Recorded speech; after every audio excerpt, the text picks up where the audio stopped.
Hey guys, hope you're doing well. I have a dilemma. This year I'm expecting more clutches than I received last year. And to prepare for that, I have to have more tubs ready for the hatchlings. And the solution is to build another rack. So as you can see, this one is already in progress. I'm going to take you through the process and walk through all the steps to get to this point. So come on and let's get started. Okay, so the first thing I want to do is basically sketch out what the rack is going to look like. In this case, it's going to be something like this, where there's 6 shelves, 5 interior panels, a top, a bottom, and 2 side panels. Now in order to get the final dimensions, we have to base it all off of the tub size. So the tub height here is actually 3 15 and 16 inches. Plus, I want to have a 1/8 inch gap for air and ventilation. So when you add them up, you get 4 1/16 inches. The width of the tub is exactly 8 inches. The length of the tub is 13.5 inches. And I want to leave about 1/2 inch overhang, so meaning each of these panels, including the top and bottom, I want them to overhang the tub by about 1/2 inch. So I'm going to add these two up, and the total comes to 14 inches.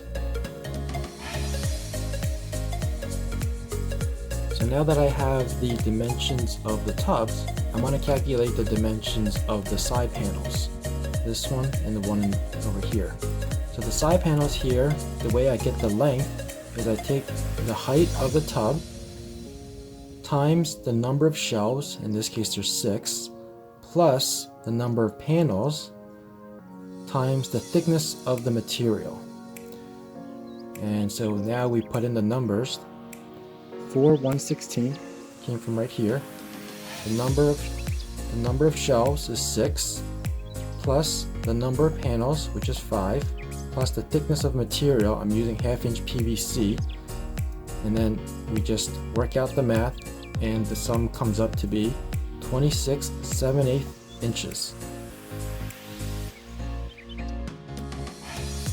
Next, I'm going to move on to the interior panels. Those are the ones that go inside. You need to calculate the length, which is going to be the width of the tubs times the number of tubs plus about 1 inch. And the inch is just so that you have some space between the tubs so they don't rub against each other. Now we just need to plug in the numbers. The width of the tub, which is 8, times 4, because the number of tubs in my case is going to be 4 across, plus 1 inch. Now you just work that out and you get the sum of 33 inches. As for the width, that's very easy. Again, it's 14 inches. Now to determine the dimensions of the top and bottom panels. The length is going to be the length of the interior panels, which we already determined to be 33, plus we have to factor in the thickness of the 2 side panels. So the interior panels length, like we said, is 33, plus 2 side panels, which are 1/2 inch thick. That final value becomes 34. And as for the width, as always, it's going to stay 14.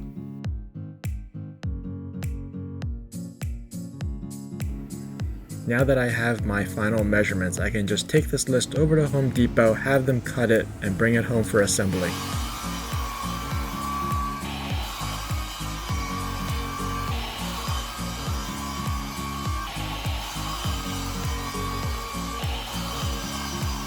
It's great having Home Depot cut all the pieces. There's no mess for me to clean up, and I just have to take everything home to assemble it.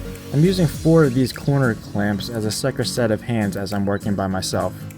I'm using these 2 buckets to elevate the material off the floor, and that'll give me enough clearance to put on those corner clamps. I'm actually going to assemble the whole thing on its side. So the piece with the blue tape is actually a side panel, and I'm attaching the top and bottom to it. It's really important that the clamps are attached correctly. You want them to be snug so you can ensure the corners are exactly 90 degrees. I selected to use number 6 1 1/4 inch screws to fasten the top and bottom to the side panels. These have a tapered head, so that they can sit flush with the material. That means I'm going to have to drill not only pilot holes, but also countersink holes. And that's what you're seeing me do here, drilling 6 pilot holes and then going back over them with a larger bit. Now I'm using my driver to attach 3 screws on each end. Now that I have 3 of the perimeter pieces together, it's time to flip the entire assembly over to work on the other side. It's important to take your time with these corner brackets, because how the clamps are holding the pieces together now determines how the whole assembly is going to look when it's finished. Once the fasteners are in, there's really no turning back. That's not true, it just means you have to patch holes, which is something I wanted to avoid. It's better to spend a little extra time up front and being more careful so that everything fastens together perfectly the first time, rather than waste time fixing mistakes.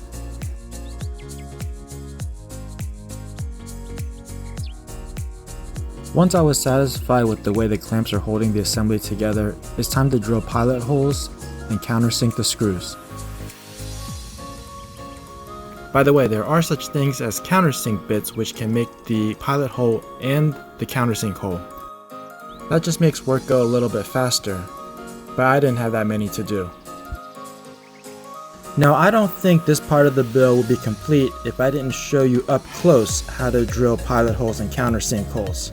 So I'm going to show you how to do that on another assembly. So first what I'm doing is I'm taking a small bit that is slightly skinnier than the diameter of the screw, and I'm using that to drill the pilot hole. As you can see, these number 8 screws, they have a rounded head that sit proud of the material. That means they stick out. And for those, all you need is a pilot hole. But for the number 6 screws with a tapered head, they're meant to sit flush with the material. So to drill the countersink hole, I just switched to a slightly larger bit, about the same diameter as the head of the screw, and then I removed just a little bit of the material. That'll allow the screw to sink into the pilot hole, and then the negative space of the countersink hole provides just enough area for the screw head to sit flush with the material. Here's another look after it's all screwed in, and now we can return back to the hatchling rack build. My favorite part is removing those clamps and seeing the assembly stay together in one piece. Now comes the fun part of attaching all the shelves. By the way, pro tip, check all the surfaces and the edges. There might be nicks and scratches, in which case you'll want them to face either down or to the back, so you can hide those imperfections. To attach the shelves, I'm using 8 gauge 1/4 inch screws with a wide head. Now these screws are self-tapping, but I did find it easier and cleaner with the use of pilot holes. And here's another pro tip, rather than try to guess where to drill the center hole, just use a straight edge as a guide. Now I wasn't sure if I had enough screws to go around, so for all the other shelves I only used 2 screws at each side. I figure I can always go back and add more screws later. Now I'm just doing more of the same, adding shelf by shelf, 2 screws to each end, drilling pilot screws as I go.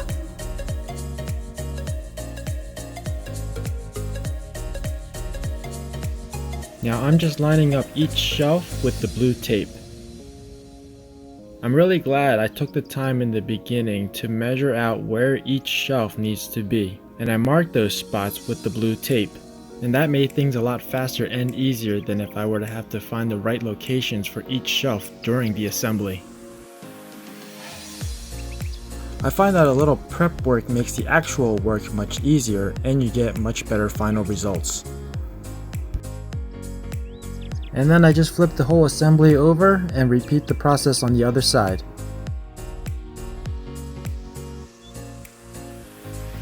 Here's me as I drill the last pilot hole and sink the final screw. The majority of the heavy lifting is done. I think it all came together pretty nicely. It may look close to finished, but there's still a lot of work that needs to go into it before it can be used. such as the back, the heating component, and oh, I'll show you how to build the base with the wheels at the end of this video. Now it's time to focus on the heating element. For that, I'm going to use 3-inch heat tape. So I just basically measure out how much I need to run the tape from side to side. To cut them, I'm just using a simple pair of scissors. It's okay to cut through the copper bars, but make sure you cut in between the black bars and not the black bar itself. Since I have 6 shelves, I'm going to need 6 pieces of equal length. I'm just using the first piece as my template, so the other 5 pieces come out exactly the same size. I actually find it quite relaxing cutting the heat tape. There's not much thinking involved when doing repetitive tasks. Once they're all cut to size, it's time to attach the wires, and I do that by soldering.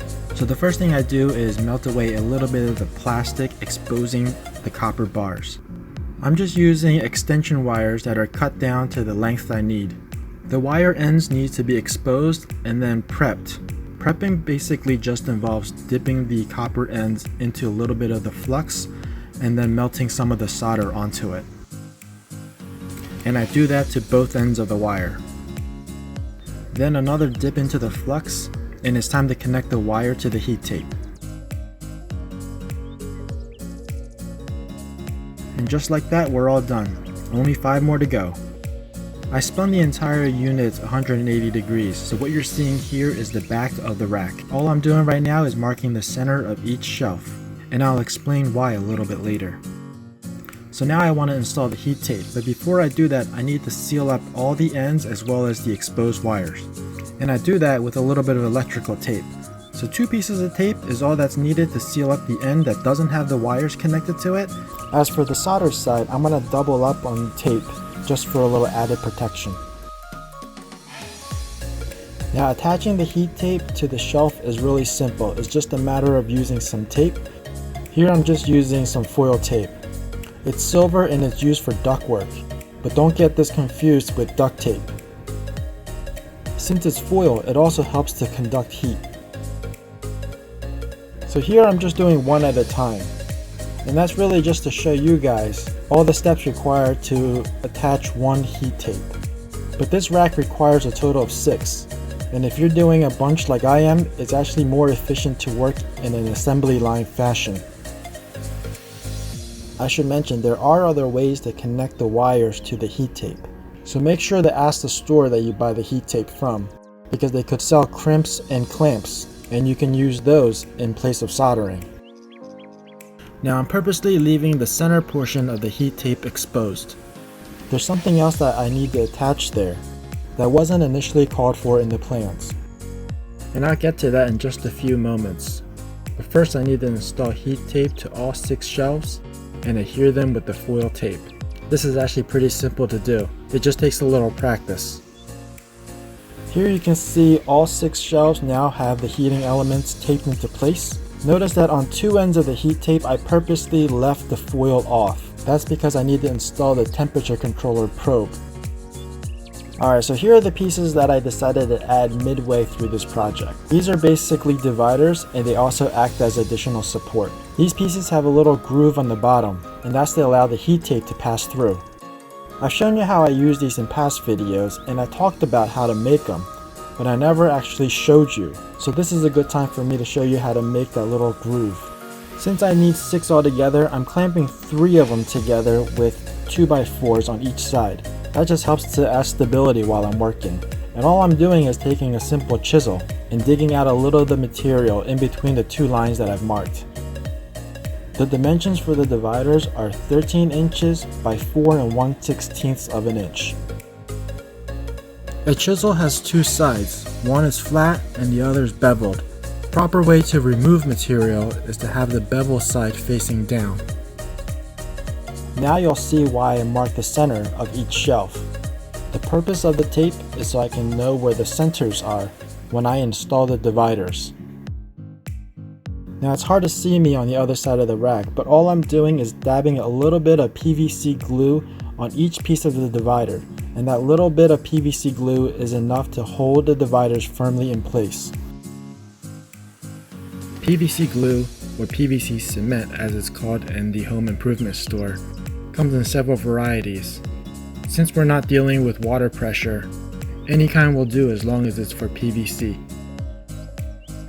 Now I'm just installing these dividers one at a time, starting from the bottom and working my way up. The reason for working in that direction is I have to flex the shelf above to give the divider a little space so that it can be placed in the right position. Now this stuff does smell, so make sure you're working in a well ventilated area. I have my windows open and the fan on. The good thing is it dries fairly quickly, and once it's cured, there's no smell. And remember, a little bit goes a long way. There's no point globbing it on and having it drip all over the place. After all the dividers are in, it's time to put on the back. For this, I'm just using white corrugated plastic. It's fairly cheap and it does a great job. It's also very easy to cut. To attach the back, all I'm doing is using the number 8 screws that I showed you before. And as always, I drill pilot holes before driving in the screws. Then I cut little holes with a utility knife for the wires to pass through. So that's pretty much it for the heating element. It's completely up to you what kind of temperature controller you want to install, and they all come with their own instructions. Here I'm using something called STC 1000. You just need to connect the wires to whatever temperature controller you plan to use. But if you want to see how I connect the STC 1000, I'll put a link in the description below to a previous video that I did. All controllers come with a temperature probe, so that just gets inserted back into the hole that the wires came out of. And then tape the probe to the black bars on the heat tape. So that's it, the rack is done. All I have to do is insert some tubs and it's ready for hatchlings. Oh, and if you're wondering why there's another rack, I'll show you that in a future video. Before I end the video, I want to show you how I build the base. It's pretty much 4 pieces of 2x4 cut to length to be the same footprint as the rack. They're just screwed together and a wheel at each corner. So I'll leave you to watch as I build it. If you enjoyed this video, please give me a like. If you know of anyone that would benefit from watching this, feel free to share this video or this channel. If you want to be informed of future videos, subscribe and hit that notification bell. And I'll see you guys next time.